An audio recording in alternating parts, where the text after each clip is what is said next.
Children are being stolen, 1,400 a day. Why aren't people protesting that no one in the way? You got advocates parading around the good old USA. People with little hope waiting to hear what they say. Well, don't hold your breath, the messages aren't important.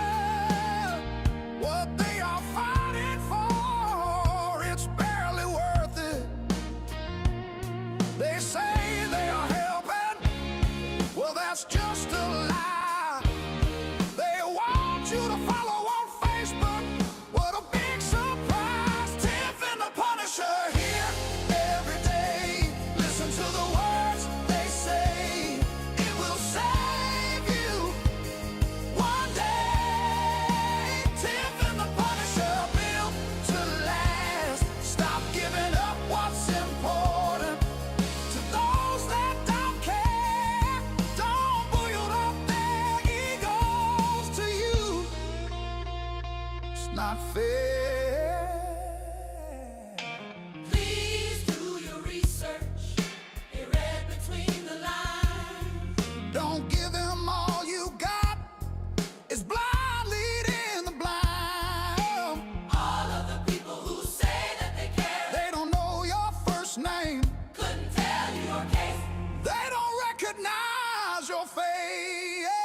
Tiff and the Punisher here every day. Listen to the words they say. It will save you one day. Tiff and the Punisher, built to last. Stop giving up what's important to those that don't care. Don't build up their egos to you.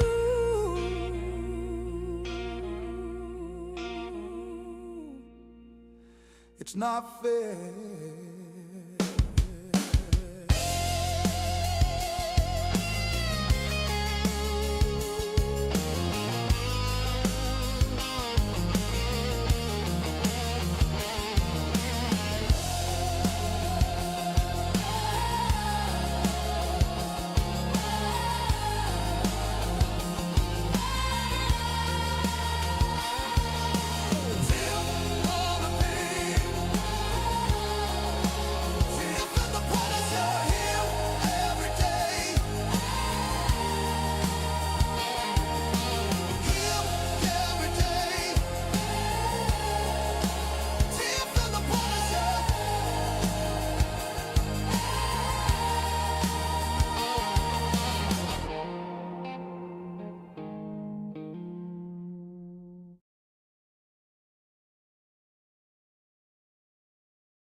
We know it's all about the money, we know they lie, we know this is corruption.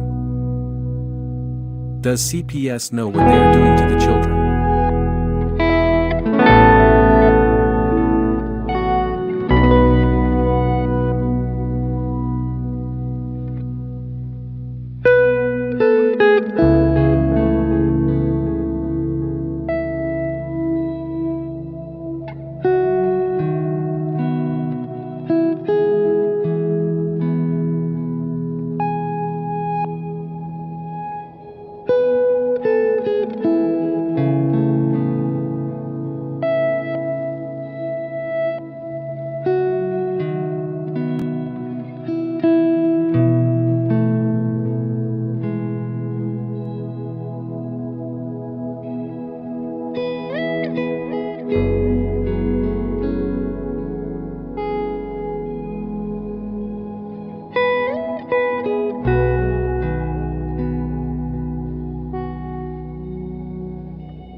Tiff and the Punisher, they won't back down. Fight for the children in every town.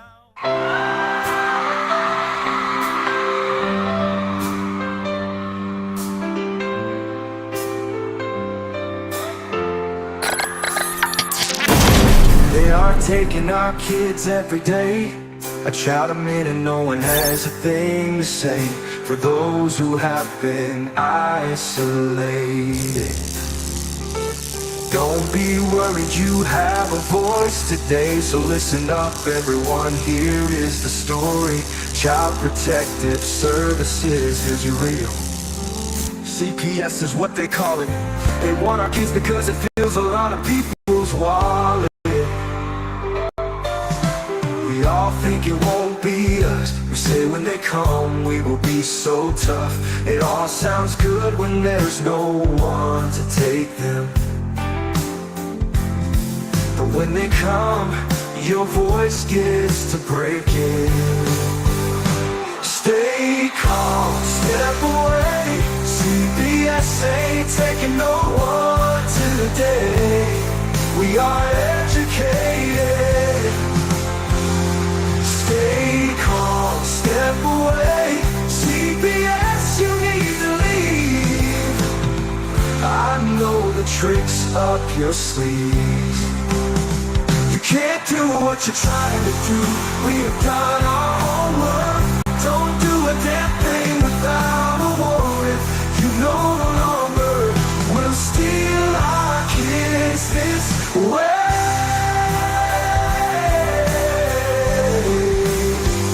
Tiff and the Punisher have come for the calling. They are giving us the CPS warning. Their voice is loud and clear. We stop losing our kids this year. Tiff wants to fight the entire planet. She is tired of our kids being taken, god damn it. She's been fighting CPS for 30 years, bringing children home from this disgusting mess. The Punisher is screaming out loud, abolish CPS and tear it down. I want all our kids to come back. Look at all those kids' pictures held up like thin tags. Together we are stronger than we need. We will tear down CPS with high speed. We will do so much being together. Birds of a feather flock together. So watch out CPS, here we come. Picking you one by one. We promise to bring back the family and prosecute the caseworkers unhandily. So give us back the kids you have taken. Tiff and the Punisher sending you all on a vacation. The one with bars in the windows and the only games you play are on Nintendos. Corruption in courts, here we come. We won't stop until it's done. You judges need to learn what you stand for. This is Tiff and the Punisher warrior. We cry out to all of you out there. We need support for a cause that many don't care. All children are being stolen way too often. So CPS, we plan on doing the stopping. Stop it.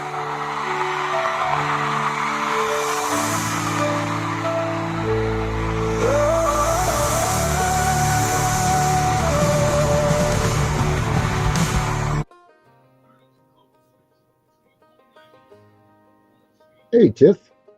Hey, What's happening? oh, it's a new year. Yeah, sure is. I see Dana's chairs there, but I don't see Dana. Yeah, I see his music is on too. Yeah. Oh, here he comes. Here comes Dana. Of course, he's going to yell at me for my conversating. This is my late conversation of the day. My New Year's Eve resolution. Yeah. Hey, buddy. Happy New Year's, bud. Happy New Year, my friend. Happy New Year, Tiff. Happy New Year to you too. I'm You know, great, brother. Do you know the coolest thing last night was this after the show? Dana and I were talking, and his son said his resolution for this year was to be a better person. That's what he said. That was the coolest thing I've ever heard. Oh, Yeah. Yeah. Legit. Yeah, that is was so really cool. sweet. The stuff that came out of his mouth last night was magic, Tiff. I'm telling you. Like, he came on, he was talking to you guys, and he said, well, I'm glad to meet you. He goes, because I don't have a lot of friends and I'm a little lonely. Oh, that breaks my heart. Did you hear him say that? He said that to you guys. Mhm. I didn't hear all of it, but I heard that he was glad to meet us and stuff. Oh, he can call me anytime. He's a doll. Yeah. He told me he loved me last night. That's the third time in his entire life he has said that to me. Oh, that's so cool. Dude, I was blown away. Mhm. Yeah, he was very cuddly. We played chess, and he was doing really well. We didn't finish the game, but like, he was doing really well. He is way ahead of his pay grade. Oh So my! you guys had a good first night of the new year.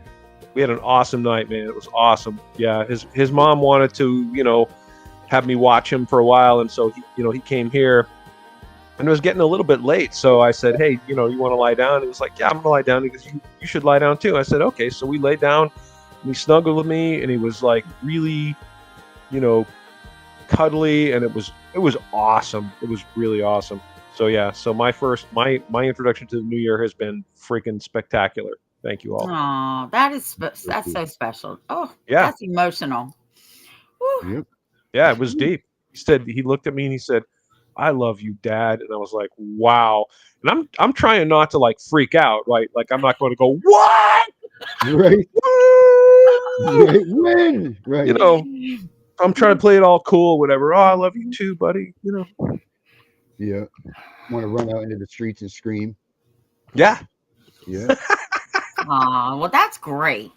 Yeah, it is great. So yeah, thank you. I hope that gives you a little bit of, happiness, all of you out there. And I try to count my blessings, and when I'm, on with you guys and thinking about all the people just like Darren who are good people that have had their children kidnapped from them, it makes me so fucking angry. Mhm. Oh my hopefully God, this- it makes me angry. It's so absurd, especially when you consider, I was just thinking about this before we came on, the number of people that, in Maine, we've had children who have been basically murdered by their parents, and CPS, the so-called Child Protective Services people, were aware of this situation, that these children were in danger, and somehow didn't manage to save them. And yet they have time in their busy, busy, busy day to come and freaking raid on Antibes, my buddy Darren, Mhm. and kidnap his child, and tell Darren he's an unfit parent and poses a clear and imminent danger to his child. And Mhm. seeing all of you who've endured this makes me angry. It makes me very angry. It needs to be fixed. Needs to be fixed, Darren. That's CPS right. Punisher. That's it. 2026. That's the name of the game, man. Well, There's no more fixing this thing. We need to get rid of this thing, abolish it. That's what needs to happen. Yeah, to Well, hold these fuckers accountable. Hold I them all will tell accountable. you that I had a conversation with a pretty powerful person today. And the Minnesota and the Ohio and all this other shit that's going on, it's just the start. It's coming. It's coming. This is Yep. what got the ball rolling. Believe me when I tell you, it's coming. I hope so. I'm ready. I'm ready to see some accountability. I want to see people frog marched to jail for kidnapping, for deprivation of rights under color of law. Hold them accountable, and we the people will be ready. We want to see it. We need to see it. Yeah, right front page. Hang them Yeah. all. You know what I Yeah. mean? Hang them all, because you know what they've done? They've taken life out of people that will never get that back. There's Mhm. no Yes. fixing there's no fixing. Like, oh well, you got to fix. No, there's no fixing what they've done.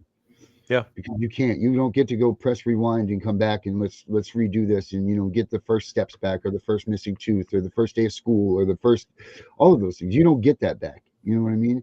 You get to, sure, your kid gets to be 18 or 21 and you get to, oh, here they come. They're, like, and that's what I love. People are like, oh, well, they're going to come back, when they're 18 or 21. Okay. Well, that's great. When I'm 73 and I missed the whole goddamn entire life, Yeah. what do I get for compensation for that? What do they get? You know what I mean? Who knows the hell Yeah. that they put through in those foster families? Because I'll be honest, man, I'm not seeing one good goddamn story about anybody in foster care. I don't see one thing about anybody saying, wow, this foster care has really done great by me. These kids that are coming out are saying that it's shit. They've been collected into homes after home after home after home after home. You know, like I've yet to hear one person come out and be like, wow, my foster family was really great and I'm so happy that I Yeah. had. You know, you don't hear that ever. Not Yeah. once have I heard that. Yeah. Thank God that I was taken away from this horrible, abusive household I was in, and it was Yeah, so terrible and horrible. And they brought me to this loving, caring, nurturing foster family. They took yeah, great care of me. I'm so happy.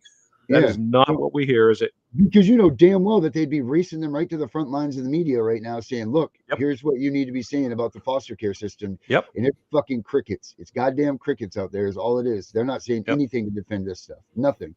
Money. I mean, these people, most of the people that become foster parents or look for foster parenting as some sort of vocation or thing they want to do, they're just looking for money. That's the truth.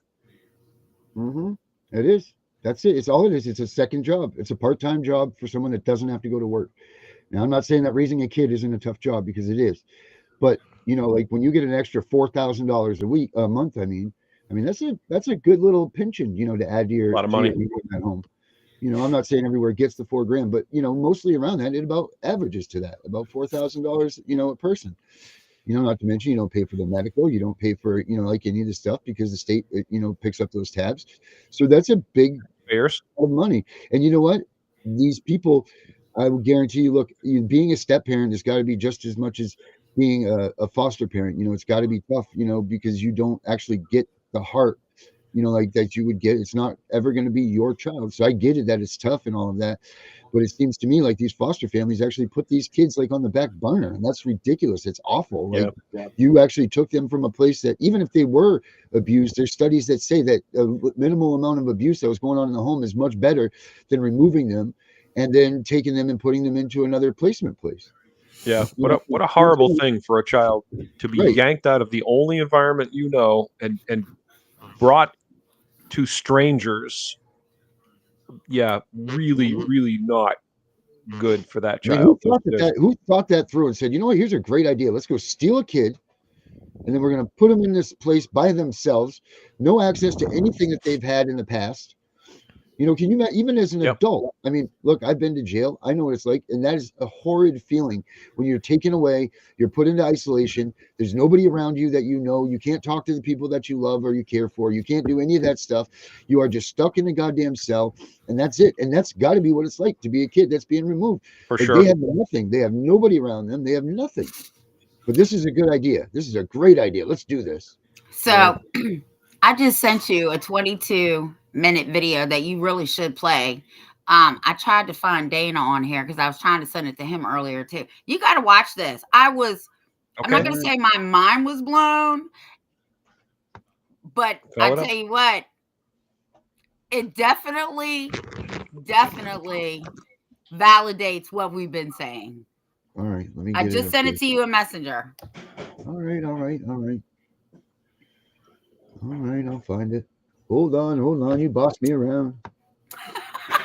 Happy New Year. Yep. Some things don't change. I'm just kidding. All right. Somalia, the Somalia one that you just sent me. Whatever I just sent you about it was broadcasted 4 days ago. Yeah. Okay. All right. Well, guys, let's go to the movies. Let's see what Tiff sent. Let's see here. Blip. Okay, so let's see if this is what it is. Okay, Tiff is this one. Tiffany Wise. Here we go. All right.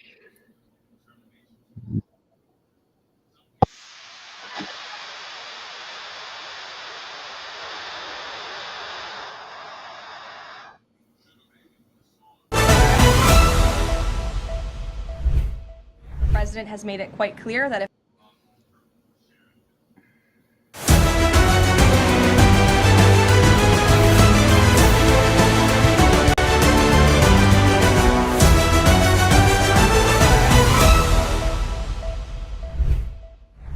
has made it quite clear that if narco-terrorists, again, are trafficking illegal drugs towards the United States, Oh, we're going to do this. he has the authority to kill them, and that's what this administration is doing. San Diego, California. A relief vessel turned into a smuggling ship. A humanitarian couple. 2,743 refugee and orphaned children missing. 1.2 kilograms of fentanyl unaccounted for. Want to know the truth behind this story? Hit like and I will show you what was hidden. Get like At on 5:18 a.m. in San Diego, California, the city still lay asleep beneath the cold breath of the ocean wind. One by one, a convoy of federal black SUVs came to a stop outside the headquarters of the Global Children's Relief Foundation. Within seconds, more than 40 FBI and DHS agents moved forward with a clear and precise objective. The private executive office belonging to the organization's director, Abdirahman Bashir Warsaim, 54. A Somali humanitarian figure long praised for compassion and moral courage, and his wife, Dr. Marian Ali Duele, 52, who served as a senior program administrator within the same organization. Together, they had addressed congressional committees 19 times. They appeared at 7 international forums, and their foundation publicly claimed to provide education and protection for more than 14,000 refugee children across 3 continents. Major newspapers called them guardians of displaced youth, while donors proudly repeated a powerful phrase: they are entrusted with the future of thousands of children. But behind the speeches, the awards, and the applause, something was wrong. When federal analysts reviewed their records, they uncovered a disturbing pattern. Investigators later traced 2,743 missing refugee and orphaned children to programs connected to the couple's international travel exchange network. Documents showed repeated cases in which children listed as participants in educational programs had departed, yet no records showed them returning. For more than 5 years, their organization reported revenues of over $310 million per year, yet financial statements shifted constantly without explanation. Travel records revealed multiple recurring private sea routes, not to refugee camps or aid centers, but to remote, unmonitored departure ports across the Pacific. To the public, these were only statistics. To federal investigators, they were warning bells. Because while the public saw a symbol of humanitarian virtue, federal analysts were beginning to recognize something else. Behind the image of this celebrated couple may not have been charity, but a legacy built on a truth far darker than anyone ever imagined. You have only seen what they wanted you to see. Hit like and subscribe, because what comes next will reveal how power became a shield for evil. The deeper the investigation went, the more the truth was brought to light. For years, admirers praised their discipline, structure, and flawless precision. But that precision concealed another reality, one that investigators would eventually describe as a humanitarian mask hiding an industrial-scale human trafficking machine. Confidential financial audits revealed that their foundation had processed more than $286 million in international aid funds over 5 years. Yet nearly 41% of those transfers flowed through phantom programs. No actual schools, no classrooms, no verified students. The paperwork was complete, but it led nowhere. Instead, it operated in parallel with commercial brokerage networks in Shenzhen and Guangzhou. Among more than 3,100 listed minors, at least 2,700 had no documentation.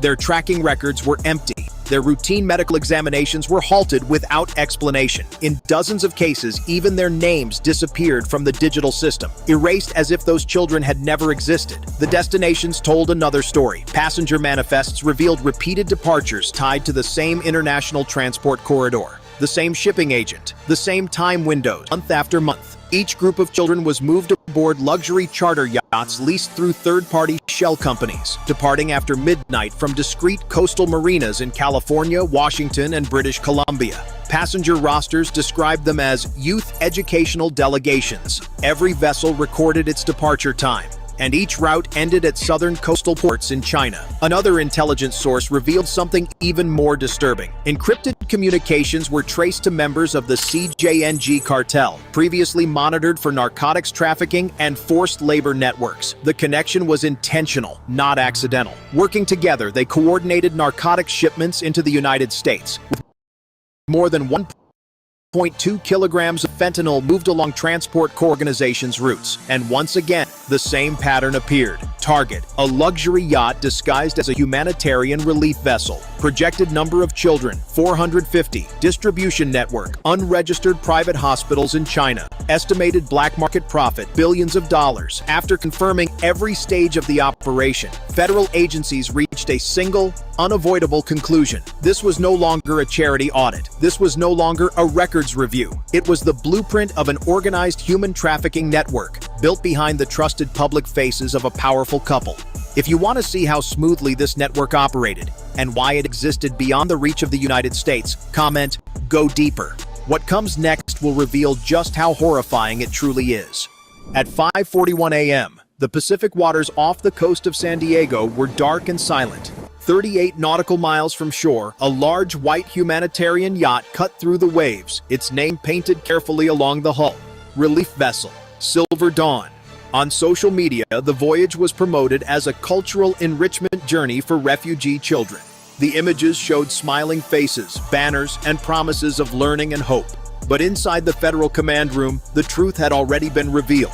On that vessel were more than 450 children, many without identification, many without guardians, many already missing from official records. They were not headed toward opportunity. They were being prepared for sale and transfer. The order was issued at 5:58 a.m. The waters around the yacht shifted from silence to coordinated motion. The U.S. Navy's rapid response vessels, USS Cole and USS Carney, closed in from starboard and port. FBI and ICE tactical teams prepared to board. Above the waves, two MH-60S Seahawk helicopters moved into position, one on each side, hovering steady in the cold morning air. No announcement was made. No warning was issued. This operation had one singular objective: stop the ship before any child disappeared beyond reach. When federal floodlights illuminated the vessel, several men on the upper deck stepped back, then reappeared with weapons, attempting to force the yacht forward. Gunfire erupted from behind the railings. Not chaotic, not frantic, controlled, intentional. They were not volunteers. They were not caretakers. They were enforcers. For 12 minutes, the confrontation unfolded in tense, breath-tightening waves. Naval ships blocked the bow. The engines stalled under pressure. On the upper deck, several armed accomplices tried to hold their ground, but resistance weakened as the perimeter tightened. From above, the Seahawks deployed ropes. One by one, federal agents descended onto the deck, not to provoke, but to reach the children below, crying in confusion and fear.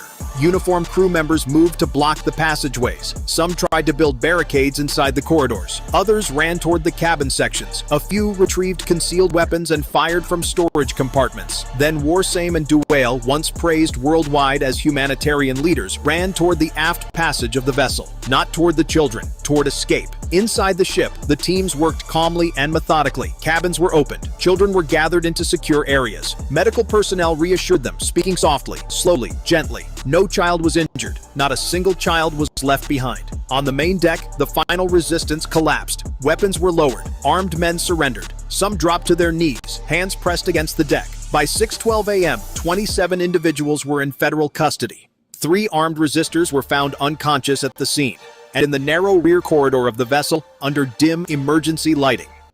The couple stood there, not in authority, not before an audience, but pressed against the bulkhead, trying to hide behind a storage hatch. They said nothing.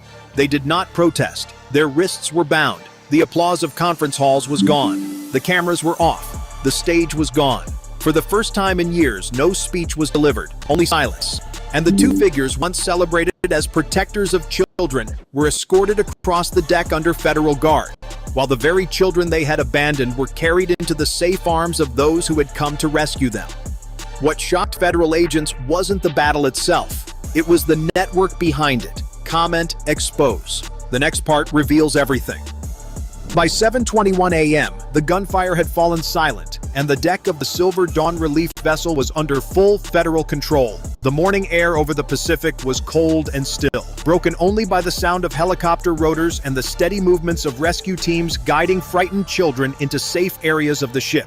There was no celebration, no applause, no sense of victory. What waited inside the vessel was not a crime scene. It was a hidden system, As agents moved below deck, they discovered corridor after corridor of tightly arranged cabin compartments. Each small room contained stacked bunks, folded blankets, and lists taped beside the doors. Some lists contained nothing more than first names and numbers. No guardians, no addresses, no legal records. In total, over 450 children were counted and verified on board. Many wore identical wristbands. Many had no luggage. Several did not know where they were being taken. And when they were asked who had authorized their journey, the answers were vague, confused, or painfully quiet. Some believed they were traveling to study abroad. Others thought they were being adopted. Several had been told they were part of a cultural program approved by charitable sponsors. But there were no education materials, no school coordinators, no legitimate travel guardians. Instead, agents located a locked administrative storage room near the lower engineering cabin.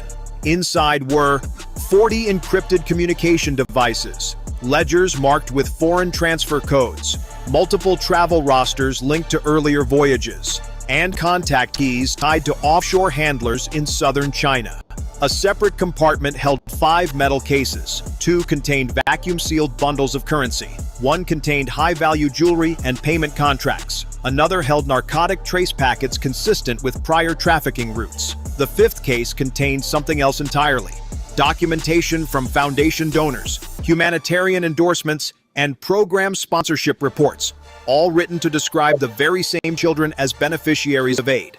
But the names on those records did not match the manifests found on board.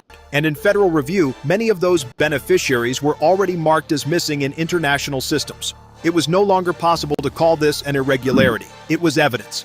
Outside on the deck, medical teams examined the children one by one. Several were dehydrated. Many were exhausted. Some had been moved between locations multiple times before boarding the yacht, never told why. Yet through all of it, the crew members disguised as caretakers referred to as a humanitarian mission. They wore uniforms. They used official language. They spoke as though the system around them was legitimate.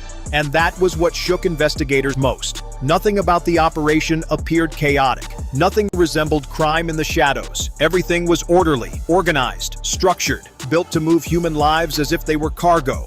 By the time the ship's lower levels were fully secured, the truth had taken shape. This vessel was not an accident. It was not an isolated act. It was one node of a network, hidden behind charity reports, protected by official paperwork, and powered by people who had convinced the world they were saving children, while quietly sending them into the hands of those who would profit from their disappearance. For everything to unfold this smoothly, someone has to be pulling the strings. Who do you think it is? Your reasoning could help bring the entire picture into focus. By 8:10 a.m., while the relief vessel Silver Dawn remained under strict federal protection, the investigation shifted from the ship itself to the machinery that had allowed it to operate for so long. Inside the Federal Command briefing room in San Diego, analysts began reviewing years of internal records, travel authorizations, and port clearance approvals connected to the couple's organization and their foundation. What had happened was not coincidence. It was coordination. Over a span of 5 years, more than 118 international departure requests had been approved under the same humanitarian categories: youth exchange, temporary relocation, and educational transition support. Nearly every departure occurred during the same late-night inspection window, between 1 a.m. and 3 a.m. when staffing was lowest and oversight procedures were routinely delayed. None of those departures were flagged. Not a single one was denied. When investigators traced the approval chains, the findings were deeply alarming. Several documents had been processed through private compliance consultants and third-party assessment firms hired to support international aid logistics. Their signatures appeared repeatedly on cargo transfer papers, passenger exemptions, and maritime transport waivers. The more files analysts reviewed, the clearer the larger picture became. This network did not survive because it was invisible. It survived because too many people chose not to see it. Financial audits revealed consulting and advisory fees totaling more than $92 million, allocated to shell organizations tied to port administration groups, legal review bodies, and overseas coordination offices. On paper, these payments were legitimate, labeled as risk evaluation, international coordination, and humanitarian infrastructure support. In reality, they served one single function: They prevented questions from being asked. When junior staff requested secondary passenger verification, the request was marked unnecessary. When voyage logs showed repeated late-night departures, the anomaly was labeled statistically insignificant. When a customs officer refused clearance, he was reassigned within weeks. The pattern repeated year after year. Official emails retrieved from encrypted servers described the program as a priority humanitarian corridor. Some cargo declarations were pre-classified as low risk, meaning no deep scanning, no extended review, no intrusive inspection. And those classifications had been applied to the very routes now linked to 2,700 missing minors, hundreds of covert financial transfers, and a parallel flow of illicit financial activity. This was not a bureaucratic failure. This was institutional permission. What troubled investigators most was not the money itself, but the individuals who reinforced this system did not see themselves as criminals. They spoke in the language of efficiency, growth, partnership, and international cooperation. They convinced themselves they were protecting programs, protecting reputations, protecting stability. But stability for whom?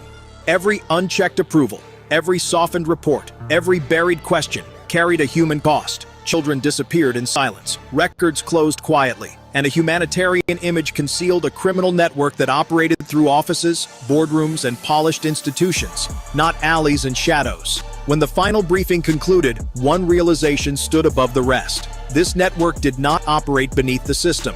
It operated inside it, sustained by paperwork, protected by process, and upheld by people who believed that looking away was easier than confronting the truth. By the afternoon of the operation, the activity aboard the Silver Dawn had grown quieter. The noise of the confrontation had faded, replaced by softer sounds. Medical teams speaking gently, blankets being unfolded, children being guided to seated areas on the upper deck beneath the morning light. There was no triumphant tone, no victory language, only a steady and deliberate sense of responsibility. Across several hours, Federal Child Services teams and medical personnel worked room by room, verifying identities and stabilizing the young passengers. Out of more than 450 children rescued, many were unable to describe the full path that had brought them to the vessel. Some had been moved between shelters, others had crossed multiple borders, several had been separated from guardians long before boarding. Their records revealed something larger. Cross-referenced against international databases, at least 2,700 minors tied to earlier program transfers had never re-entered legitimate humanitarian systems across the previous 5 years. Many had vanished from school registries. Others disappeared after temporary sponsorship documents expired. A significant number were never recorded again, not as students, not as residents, not as refugees. For investigators, the numbers no longer represented figures in a report. They represented absence. Each missing record was a child with a life that could not be traced. As analysts reconstructed the movement corridors linked to the Foundation, a deeper reality emerged. Children were not simply mismanaged. They had been absorbed into concealed pipelines, transferred through routes built to erase their existence from oversight structures. Some had been shifted repeatedly to prevent tracking. Some were listed under altered identifiers. Some left no trace beyond a single outbound manifest. The emotional weight of these findings did not fall in a single moment. It gathered slowly, quietly, as case logs hardened into fact. Parallel investigations confirmed that the network did not merely operate alongside criminal transport channels, it relied on them. Financial reviews documented hundreds of millions of dollars routed through layered accounts under the appearance of humanitarian allocation. Those funds did not build schools. They did not support shelter programs. They did not return to the children whose names had justified them. A separate intelligence stream linked overlapping maritime routes to narcotics corridors responsible for more than 1.2 tons of illegal substance movement over an extended period. The same vessels that carried the language of charity also carried the concealment strategies of organized trafficking. The damage did not stop at numbers. It extended into communities. Social workers across multiple states reported scattered cases of unexplained child relocation, dependency terminations, and sudden record closures corresponding to the same Foundation timelines. Families who believed their children were entering protected programs had instead been separated from oversight entirely. For those who survived the journey and were recovered, the path forward would not be simple.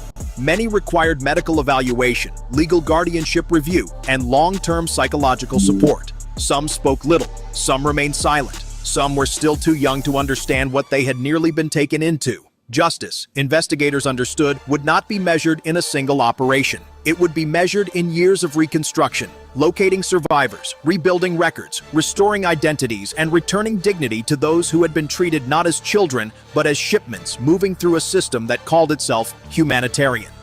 Inside the federal briefing room, one conclusion echoed again and again. This was not collateral damage. This was the purpose of the network. It existed to convert vulnerability into profit, to turn innocence into a resource, to move lives through doors that were never meant to close. And as the rescued children were carefully transferred from the deck of the Silver Dawn to protective custody, the people who had come to save them carried a quiet understanding. Stopping the ship ended the movement, but the work of healing and the work of truth had only just begun. By the end of the first 24 hours, the Silver Dawn relief vessel was no longer moving across the Pacific. It was anchored under U.S. Navy escort, its decks secured, its compartments sealed, and its systems cataloged as part of a widening federal investigation. Warsame and Duale did not return to conferences or cameras. They was transferred under guard to the USS Coronado, where federal agents began the first stage of post-operation questioning. There were no speeches, no public statements, and no appeals to humanitarian authority. The interrogation room remained quiet, and the records spoke louder than any defense they could offer. Within days, the investigation expanded far beyond the ship. Bank accounts tied to the Global Child Relief Foundation were frozen across 7 jurisdictions. Real estate holdings, foreign investment portfolios, donor trust reserves, and subsidiary program accounts were seized pending review. In total, more than $420 million in assets were placed under emergency federal control. None of the corresponding ledgers matched legitimate program spending. Behind every financial transfer was a trail of shell organizations, advisory partnerships, and consultancy fronts designed to disguise extraction as aid distribution. In multiple cases, the same authorizing signatures appeared across funding approvals, port access waivers, and international travel exemptions. The findings were not isolated. They were structural. Grand jury panels were convened under sealed proceedings. Charges extended far beyond mismanagement or fraud. Draft indictments spanned human trafficking, conspiracy across international borders, financial laundering through humanitarian channels, obstruction of oversight procedures, and organized racketeering activity. Several cooperating witnesses were identified. Individuals once positioned inside compliance review offices, logistics contracting firms, and advisory bodies linked to transportation and aid coordination. Their testimonies revealed a system that had not simply overlooked risk, it had normalized it. Federal analysts recovered more than 14,000 internal communications, outlining a language of operational caution, not to protect children, but to protect the image of the foundation. Phrases such as "avoid disruption to priority partners" and "do not delay humanitarian throughput" appeared repeatedly across routing approvals. Those very approvals corresponded to the same corridors tied to 2,700 missing minors, overlapping narcotics routes, and concealed maritime transfers over multiple years. Meanwhile, oversight audits were launched at additional program hubs in 3 countries. Early findings revealed similar documentation patterns, similar contractor relationships, and similar low-risk classifications for passenger clearances conducted during overnight hours. This was no longer viewed as a single case. It was recognized as a model, one capable of replicating itself wherever institutions valued efficiency over scrutiny, reputation over accountability, and paperwork over truth. There were no public celebrations when the findings were presented. No press conference declared victory. Inside the closed briefing rooms, the tone remained measured and solemn. Investigators understood that the arrests, asset seizures, and indictments could not reverse what had already been lost. Communities would spend years repairing trust. Survivors would navigate long processes of recovery. Courts would move carefully because haste could never replace justice. Yet one fact stood firm. The pipeline had been severed. The vessel no longer sailed under the banner of charity. The financial machinery that sustained it no longer moved unchecked. And the image that once shielded wrongdoing had been stripped away, replaced not with outrage, but with documentation, evidence, and accountability. For those who had worked through the operation, the meaning was neither triumph nor closure. It was responsibility. Responsibility to tell the truth. Responsibility to protect those who had no voice. Responsibility to ensure that silence could never again be mistaken for compassion. Because the greatest danger had not been the ship, the money, or the network itself. It was the belief that a system built on trust could never be questioned. This case broke that belief, and with it came a final, unspoken understanding. Humanitarian work demands vigilance, not admiration, and the cost of looking away is measured in lives. When the last reports were filed and the final evidence boxes were sealed, there was no applause, no headlines declaring triumph. The operation did not end in victory, it ended in understanding. What had been uncovered was more than a criminal network. It was a warning about how easily trust can be borrowed, how institutions can be persuaded to look away, and how compassion can be misused when oversight is replaced by assumption. The children rescued that morning did not symbolize a solved case. They represented a responsibility that now belongs to every system meant to protect the vulnerable. The work ahead would be slow, deliberate and measured, restoring records, rebuilding safeguards, and ensuring that no title, no reputation, and no public image is ever allowed to stand beyond question. Because in the end, the greatest defense against injustice is not power. It is vigilance and the courage to see.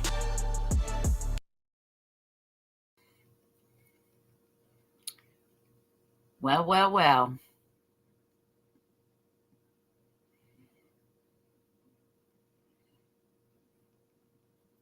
Where's everybody at?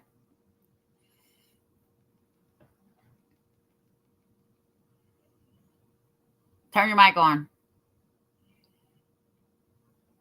Turn your mic on. That was insane. That was so. That just verifies what Allie Carter says, right? Allie Carter talks about this all the time. That CPS is the lifeline of that, and I'm looking it up right now. What the because the statistics show that last year it was. I didn't look at it this year. I haven't looked at it in a while, but I believe it was 84% or 87% of the children that the United Nations have saved in these aid programs or the raids when they got the children came from Child Protective Services in the United States of America. 87% was the total, I believe. So I'm gonna look that up right now while we're doing that. Now the same thing that the military or Navy, whoever it was, did there, that's what needs to happen in the CPS and the child support and the family courts. Yeah. Because they're all turning a blind eye because they normalized the criminality of it. Well, they have the perfect storm. Then once these kids are terminated, their rights are terminated from their parents, they no longer have anybody paying attention to who they are or what they are or whatever. You know, like no one cares who they are. No one cares to look for them. No one cares to nothing. You know, like they're gone. That's it. They're just a smear because nobody even knows who they are in their existence. Once that family line is cut from them, they've got nobody to make sure that they're still alive, putting their shoes on, brushing their teeth, or anything like that. You know, the system, your faith is in the system. And then God forbid that they keep their name. You know, of course not. What's the first thing they do? They change their names. So you'll never find these people. So you can't see if your kid's still alive, well, and kicking. I mean, that should be changed also. Like maybe the identity of where the kids are going isn't maybe so much. Maybe you keep that information, but there should be some sort of a tracking measure that shows the biological parents where these kids are and that they are thriving, that they are doing well, and that they're not, you know, they're not just disappeared into thin air, you know? So they said that this couple has been doing this since COVID. So they caught this boat.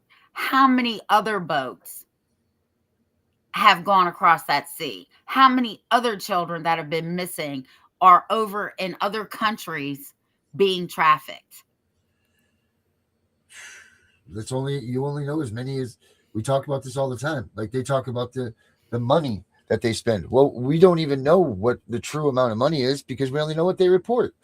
Like we say, how about the doctor's offices? How about the nurses that are getting $1,000 a piece to you know, call up DHS and, you know, do a mandated report on someone because someone wants a blonde-haired, blue-eyed kid? We don't know these numbers. We don't know what the true numbers are, but I guarantee you it's a lot. I mean, this is one of the oldest professions, you know, next to prostitution that there is child trafficking, you know, and that's the facts. That's the real facts. So again, this just goes to point, like we've been talking about, be very cautious who you are using for an advocate.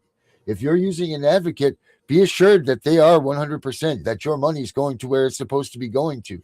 If they say that you're donating towards their fund, then hold them accountable. Say, I want a detailed list, an itemized report of dollar for dollar where my money was donated to, where it went to, and I gave it to you. Because this is what ends up happening. People aren't paying attention. They're not holding the people that are taking their money accountable. And now these kids are just vanishing. And that's the facts, you know? And that was released 4 days ago. One of how many others, like you say? Yeah. How many other kids have been missing in the United States for God only knows how long? How do we know they weren't on one of those little trips? Right. Yep. When I saw that today, I was trying to find it because I watched it on my TV. And I was trying to find it in my phone, and I finally found it, and I sent it to you, and I couldn't find Dana. I said, oh, my God, we got to watch this tonight live. We got to watch this.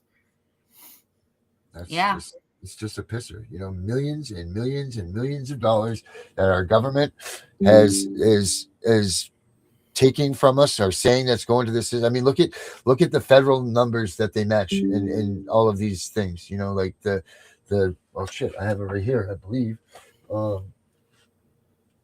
Well, it's not just them.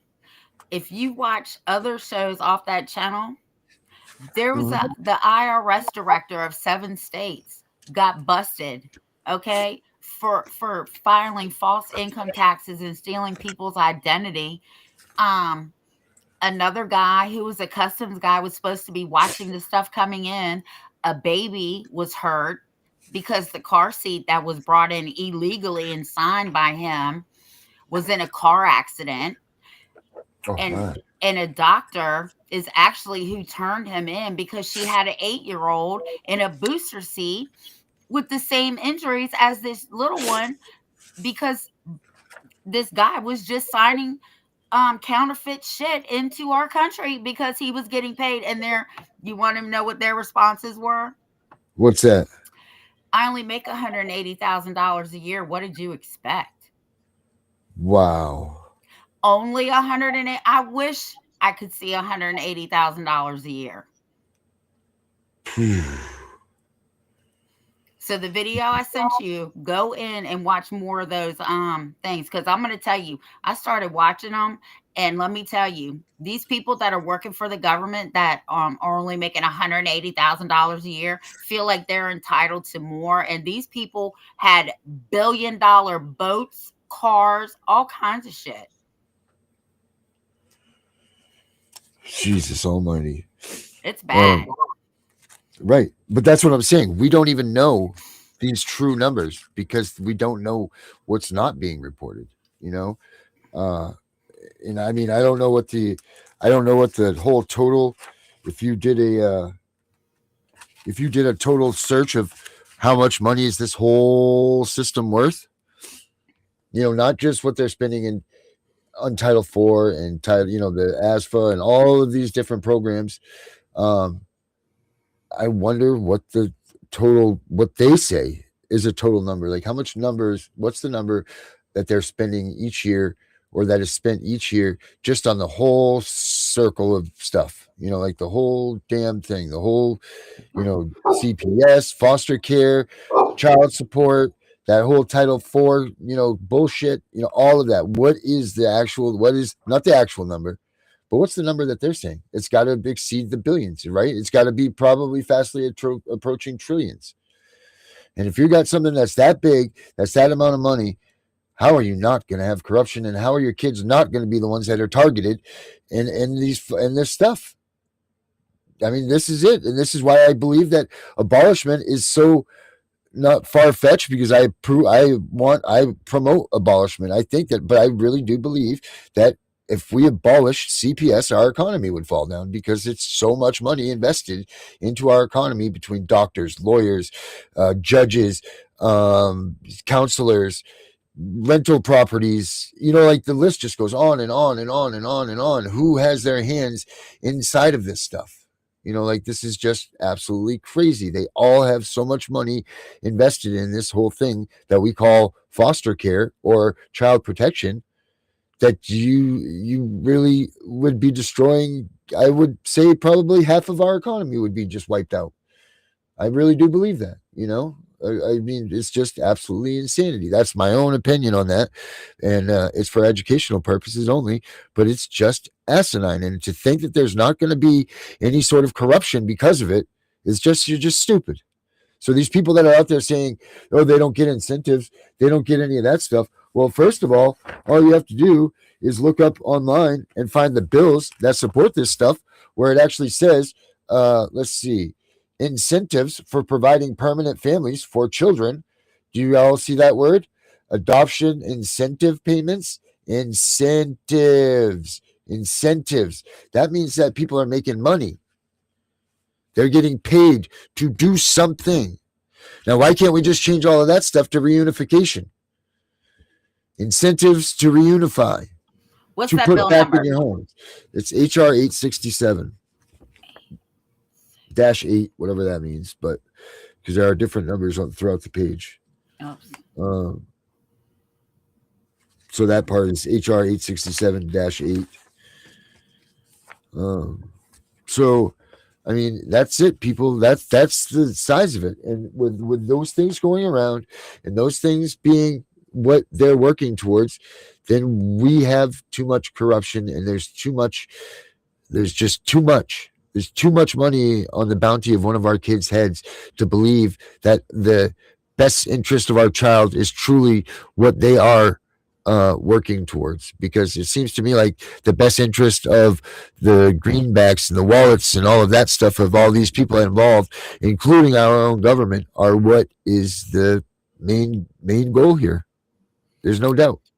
When was that bill in place? It makes references to the 90s, so I'm going to guess that, but then it does go into like the 2002. All right, because So I I got don't know the what one. I got the one from 1997 and 1998. it says. Title II, incentives for providing permanent families for children. So I don't know if You're this is gonna have part to of the send that. ASFA. You're gonna have to send that to me because I'm not. That one's not coming up. I mean, they have things in here started as this. It says reauthorization of family preservation and support services. It says, in general, Section 430B of the Social Security Act is amended. Check this out. Inserting the semicolon by adding at the end of the following. For fiscal year 1995, $275 billion. For fiscal year 2000, $295 billion. For fiscal year 2001, $305 billion. Like continuation of reservation in certain amounts. It's just crazy. It's just conforming amendments, sections 13712 of the Omnibus Budget Reconciliation Act of 1993.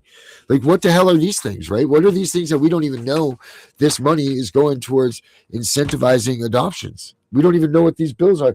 That's the problem with bills that are getting passed. I don't know why this thing just got real hazy, but that's the problem with these bills when they get passed. People, you need to look at every bit of what they're talking about, because inserted in these things are all kinds of extra money. It might be like you might think it's for school lunch, but in reality it says $10 million going towards to incentivize doctors to promote well-being for the state, or something like that. You got to look at everything that goes through these people's hands. It is up to us. We are a republic, so that means that we don't get to vote on everything. That means that we vote for our officers to come in and to speak for us. So whatever they're voting on, you need to be looking through and calling their offices and telling them, look, I want you to not do this because I found this. So you need to look through every bit of these legislations that they're trying to pass, because this money is being handed out like it's candy, and it's all to prevent your child from coming home. All of it, because they don't have programs out there that say incentivize reunification. It says it that in the Title IV Social Security stuff says that reunification needs to be the goal to get that money. So what do? They just lie the whole time and say, yes, Your Honor, reunification is still the goal. And then when 12 months hits, they go in and they say, I'm sorry, Your Honor, reunification has been turned to termination or adoption. because they're not getting that funding anymore anyway. So these are the things that you all need to look out for. Everybody's running around, prancing around saying, I'm making a bill and I'm doing this and that. Look at the stuff that's already out there and tell your local senators and congressmen and your state representatives and all of these people to cut the ties with anything that has to do with child protective services, because none of the money is going to anything good at all. It's going to these things, just like the video we just watched. That's where the money goes. Is that where your hard-earned money that you pay taxes are supposed to go? Is that where you want your money going to? I sure as hell hope not. Hell no. Man. I just Crazy. sent you a couple of things too that I was researching. But yeah, can you put that in a PDF and send it to me? If I can find it, I'll just scan it and I'll resend it to you. Like I said, I just ran across that, and like when you're going through your files, you're like, "What the hell is this right here?" I don't know how many times I've done that. Right. Oh my God, I haven't seen this. I forgot I had it. Right. I swear to God, every one of us in this that are watching this and everything, all probably have filing cabinets that are stuffed full of everything. I mean, there's a reason why we all try to, say that we can represent ourselves, and that's because, you know why? Because we learn this stuff more than they know, and that's what scares them too when we go into the courtrooms. All of us know way more than these lawyers that they're appointing you. Absolutely, because we're all laser focused on trying to get our kids home. So we're looking up every rule, regulation, all of that shit, law, code, statute, any of that stuff to make it so that we can get our kids home. Like, we are all annihilating this stuff. That's why if everybody could just stop their bullshit trying to be the leader of some pseudo fake, whatever, trying to be a pseudo celebrity of a movement that doesn't need a pseudo celebrity. They need genuine people that care about children and want to get children home and to preserve the rights of the family and to preserve the rights of the dad and the mom and to protect the moms while they go into the hospitals, to make sure that they can't just have all of their shit sent away without, their own authorization, and to make sure that dads aren't being illegally held hostage paying child support that aren't kids of theirs, or the parents that are trying to just get divorced and, they don't want things bad to happen to their kids, but the state, orders all of this stuff to have happened so that these parents can make a clean break. It's just absolutely asinine, and people need to start waking up, paying attention, and stopping this, because we're all guilty of promoting it. That's my opinion. Ooh, Darren, maybe I should have let you watch that video way before you came on.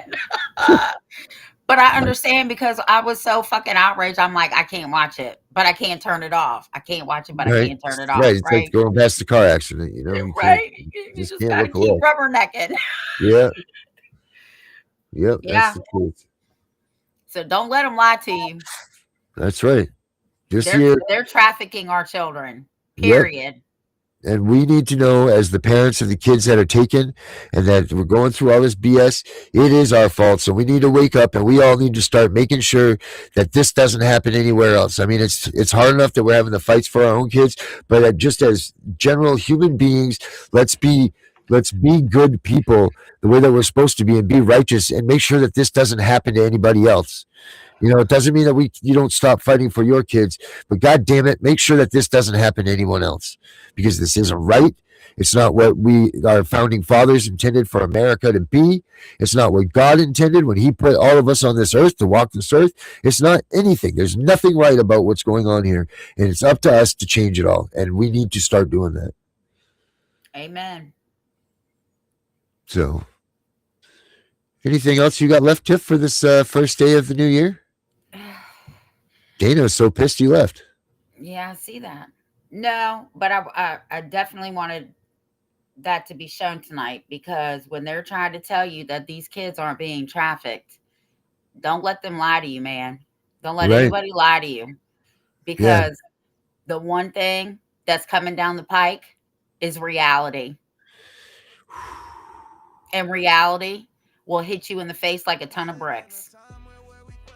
Yeah. Amen. Happy 2026, everybody. We'll see you all tomorrow. Random day. Random Tiff and Punisher showtime, so keep an eye out. We'll be there at some point. Just a matter of when. Happy 2026, everybody. And yes, Alicia, I'll call you. Kids are taken every day by CPS. Come on, Arrow. Get us out of here. give a damn about Right, the Tiff. Constitution. We have found the one and only solution. There's a couple people you should know.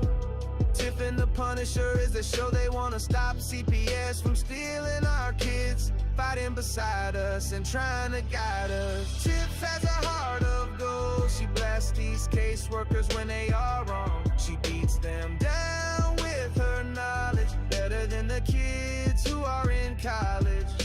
The Punisher's abolished all the way. He's been here 4 years, they took his daughter away. He came from the darkness he was in. Now it's time to make parenting great again. Together they are making a commotion, telling all the parents use the Constitution potion. You have rights, did you know? Learn to use them on Tiff and Punisher show. We all admit the times are hard. No little children in the front yard. Tiff and Punisher are fighting so hard. They're waging war, on their side is God. They don't stop if they get in trouble. They fighting for the children, double trouble. The strength they need, they get from each other. They have each other's back like sister and brother. They are Tiff and the Punisher, saving the families from corruption. They want you to join their movement, no repercussion. You need to learn that thing called the Constitution. Inside that document is our solution. CPS, we have your number. We are coming for you, hear our thunder. Your fate is sealed, have a nice day. You won't break another family. No more trauma for kids, that's like blasphemy. Keep your thoughts to your own ideals. Soon enough you'll be clicking your heels. Because you need to go to jail. All of us fathers will be chugging down an ale. The mothers will squeeze their young ones tight, as CPS workers are locked down for the night. They had a choice they didn't make. Now they spend their days in crates. They should know it's wrong to kidnap. So from all of us, this is your payback. Here's a couple people you should know. Tiff and the Punisher is their show. They wanna stop CPS from stealing our kids, fighting beside us and trying to guide us. Tiff has a heart of gold. She blasts these caseworkers when they are wrong. She beats them down with her knowledge, better than the kids who are in college. The Punisher's abolished all the way. He's been here 4 years, they took his daughter away. He came from the darkness he was in. Now it's time to make parenting great again. Together they are making a commotion, telling all the parents use the Constitution potion. You have rights, did you know? Learn to use them on Tiff and Punisher show. That's all we need to Imagine being a child who has been get on with this fight.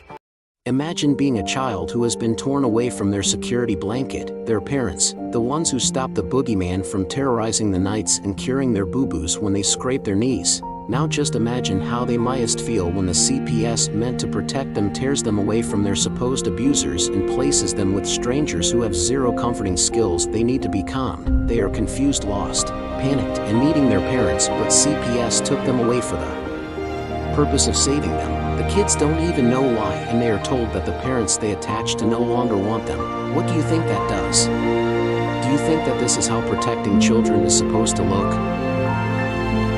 Abolish CPS.